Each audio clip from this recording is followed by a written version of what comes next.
Good morning. My name is Eddie from the Daily Informer, here to give you unbiased news updates on what's happening around the world. Global affairs. Let us start with updates from around the world. First, in Qatar, talks have taken place regarding regional matters.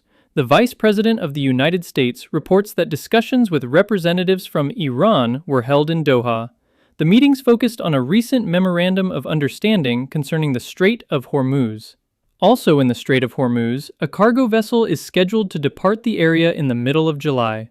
Officials from the Ocean Ministry of South Korea state that the vessel is finishing repairs following an explosion that occurred in May.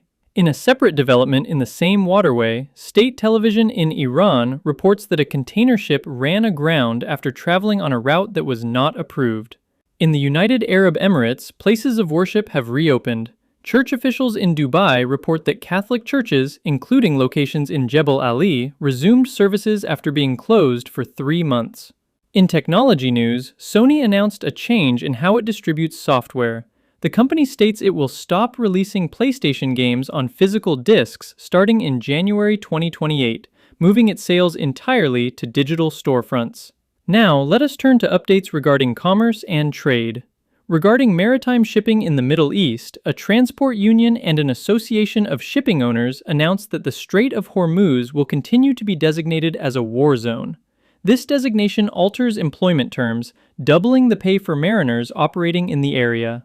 In energy news, oil companies in Saudi Arabia and Algeria announced price reductions for liquefied petroleum gas for the month of July.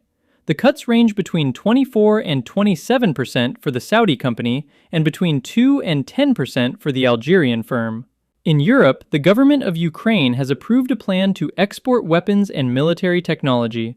Officials state the program intends to raise funds and attract investment while maintaining priority supply for its own military forces.